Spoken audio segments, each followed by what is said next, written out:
Price the lord. ಇಂದಿನ ವಾಚನದ ಧ್ಯಾನಕ್ಕೆ ತಮಗೆಲ್ಲರಿಗೂ ಸ್ವಾಗತ.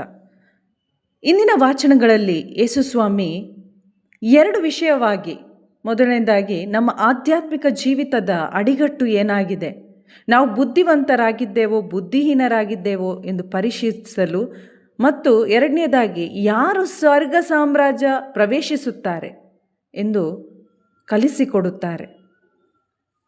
ನನ್ನನ್ನು ಸ್ವಾಮಿ ಸ್ವಾಮಿ ಎನ್ನುವ ಪ್ರತಿಯೊಬ್ಬನು ಸ್ವರ್ಗ ಸಾಮ್ರಾಜ್ಯ ಪ್ರವೇಶಿಸನು, ಸ್ವರ್ಗದಲ್ಲಿರುವ ನನ್ನ ತಂದೆಯ ಚಿತ್ತಾನುಸಾರ ನಡೆಯುವವನು ಮಾತ್ರ ಅದನ್ನು ಪ್ರವೇಶಿಸುವನು. ಪ್ರಿಯರೇ, ಇಂದು ನಾವು ಅನೇಕರು ವಂಚನೆಗೆ ಒಳಗಾಗಿದ್ದೇವೆ. ನಾವು ನಮ್ಮ ರಕ್ಷಣೆಗಾಗಿ ನಮ್ಮಲ್ಲಿರುವ ವರಪ್ರಸಾದಗಳನ್ನು ಅವಲಂಬಿಸುತ್ತೇವೆ.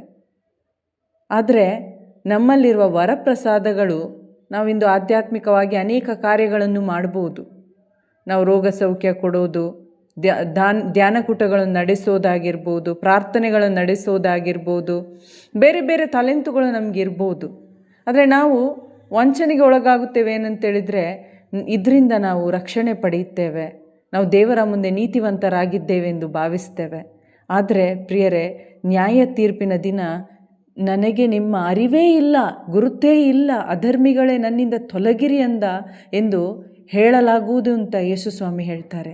ಅಂತೇಳಿದರೆ ದೇವರ ದೃಷ್ಟಿಯಲ್ಲಿ ನೀತಿವಂತಿಕೆ ಅಂದರೆ ಏನು? ಯಾರು ಸ್ವರ್ಗ ಸಾಮ್ರಾಜ್ಯ ಪ್ರವೇಶಿಸ್ತಾರೆ? ದೇವರ ಚಿತ್ತಾನುಸಾರ ಜೀವಿಸುವವರು ಮಾತ್ರ. ದೇವರ ಚಿತ್ತ ಏನಾಗಿದೆ? ದೇವರ ಚಿತ್ತ ಯೇಸು ಕ್ರಿಸ್ತರಲ್ಲಿ ನಾವೆಲ್ಲರೂ ವಿಶ್ವಾಸ ಇಡಬೇಕು. ನಮ್ಮ ನೀತೀಕರಣ, ನಮ್ಮ ಪವಿತ್ರೀಕರಣ, ನಮ್ಮ ಮಹತ್ವೀಕರಣ, ನಾವು ಅವರ ಸಂಬಂಧಕ್ಕೆ ಬಂದು ಅವರಲ್ಲಿ ಒಂದಾಗಿದ್ದು ಪವಿತ್ರಾತ್ಮ ಪ್ರೇರಿತರಾಗಿ ಜೀವಿಸಬೇಕು ಅಂತ ದೇವರು ಬಯಸ್ತಾರೆ. ಆದರೆ ಇವತ್ತು ನಮ್ಮನ್ನೇ ನಾವು ಪರಿಶೀಲಿಸಿ ನೋಡೋಣ, ನಾವಿಂದು ಹೇಗೆ ಜೀವಿಸ್ತಾ ಇದ್ದೇವೆ. ಇನ್ನೊಂದು ವಿಷಯ ಇಲ್ಲಿ ಯೇಸುಸ್ವಾಮಿ ಹೇಳ್ತಾರೆ, ಯಾರು ಇವತ್ತು ಬುದ್ಧಿವಂತರು ಮತ್ತು ಬುದ್ಧಿಹೀನರು.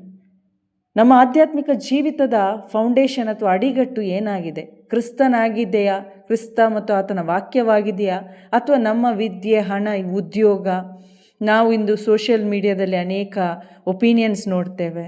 ಅಥವಾ ನಮ್ಮ ಧರ್ಮದ ಆಚರಣೆಗಳಾಗಿವೆಯಾ? ಅಥವಾ ತಲೆಂತುಗಳಾಗಿವೆಯಾ? ಹೀಗೆ ಒಂದು ಕಟ್ಟಡದ ಒಂದು ಅಸ್ಥಿವಾರ ಸರಿಯಾಗಿದ್ದರೆ ಆ ಕಟ್ಟಡ ಅನೇಕ ವರ್ಷಗಳ ತನಕ ಸ್ಥಿರವಾಗಿ ಮಳೆಗಾಳಿ ಬಿರುಗಾಳಿ ಬಂದರೂ ಕೂಡ ಕದಲಿಸದೆ ನಿಲ್ಲುತ್ತದೆ. ಅದೇ ಕ್ರಿಸ್ತ ಮತ್ತು ಆತನ ವಾಕ್ಯದ ಅಡಿಪಾಯವಿಲ್ಲದ ಒಂದು ಆಧ್ಯಾತ್ಮಿಕ ಜೀವಿತ ಸಣ್ಣ ಮಳೆಗಾಳಿ ಬಂದರೂ ಕೂಡ ಉದುರಿ ಹೋಗುತ್ತೆ. ಯಾಕೆ ನಾವಿವತ್ತು ಕ್ರಿಸ್ತ ಯೇಸು ಎಂಬ ಬಂಡೆಯ ಮೇಲೆ ನಮ್ಮ ಆಧ್ಯಾತ್ಮಿಕ ಮನೆಯನ್ನು ಕಟ್ಟಬೇಕು?